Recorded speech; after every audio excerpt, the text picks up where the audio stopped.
A glimmer of hope emerged from the ashes of conflict as a ceasefire between Israel and Hamas came into effect on January 19, 2025.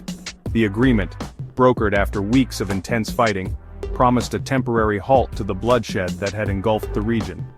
The ceasefire, however, remained precarious, with both sides viewing it as a strategic pause rather than a definitive end to the conflict. The agreement stipulated a series of conditions, including the release of hostages and prisoners, which were to be implemented in phases. However, the underlying tensions and deep-rooted mistrust between the two sides cast a long shadow over the prospects for a lasting peace. The ceasefire agreement, while fragile, offered a much-needed respite from the relentless violence.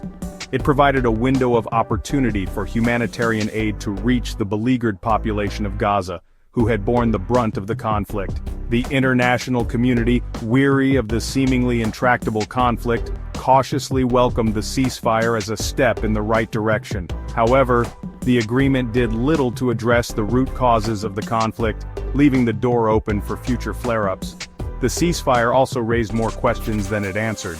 The truce was agreed upon in the shadow of immense suffering and loss of life on both sides. The question on everyone's mind was whether this fragile peace would hold, or if it was merely a prelude to another cycle of violence. The answer, as history has often shown, lay in the complex web of political calculations, security concerns, and the enduring struggle for recognition and justice. Israeli Prime Minister Benjamin Netanyahu, facing mounting pressure from both domestic and international actors, framed the ceasefire as a strategic victory for Israel. He emphasized the temporary nature of the agreement, asserting Israel's right to resume military operations if Hamas violated the terms of the truce. Netanyahu's rhetoric underscored the deep-seated mistrust between the two sides and hinted at the possibility of a renewed conflict in the near future. Netanyahu's stance was met with mixed reactions within Israel. While some lauded his firm stance against Hamas, others expressed concerns about the long-term implications of his policies. Critics argued that Netanyahu's hardline approach had only served to perpetuate the cycle of violence and undermine the prospects for a negotiated settlement. They pointed to the lack of a clear political horizon and the absence of meaningful dialogue as major obstacles to peace. Internationally, Netanyahu's comments were met with a mixture of caution and concern.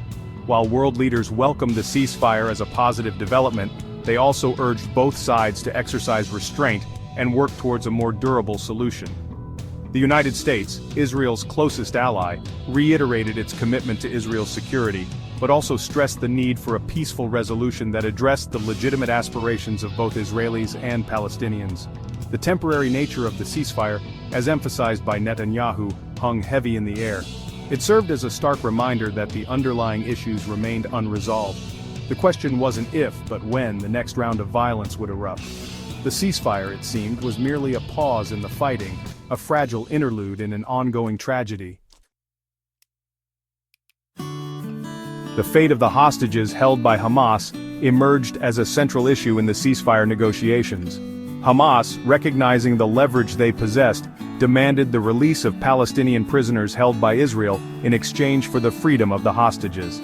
The hostages, caught in the crossfire of a protracted conflict, became pawns in a high-stakes political game. Their plight highlighted the human cost of the conflict and the urgent need for a humanitarian solution. The hostage crisis added a deeply emotional and complex dimension to the already volatile situation. The families of the hostages, desperate for their safe return, pleaded with both sides to prioritize the humanitarian aspect of the conflict. Their pleas resonated with people across the globe, highlighting the universal anguish of families torn apart by war and captivity.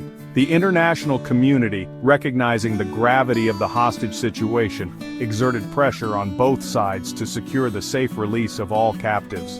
Humanitarian organizations worked tirelessly to facilitate communication and negotiate the terms of their release. The fate of the hostages became a litmus test for the sincerity of both sides in upholding the ceasefire agreement and their commitment to international humanitarian law. The hostage crisis, however, was not just a humanitarian issue. It was also a stark reminder of the deep mistrust and animosity that fueled the conflict. The use of hostages as bargaining chips underscored the challenges of finding a peaceful resolution to a conflict where human life was often treated as a mere commodity.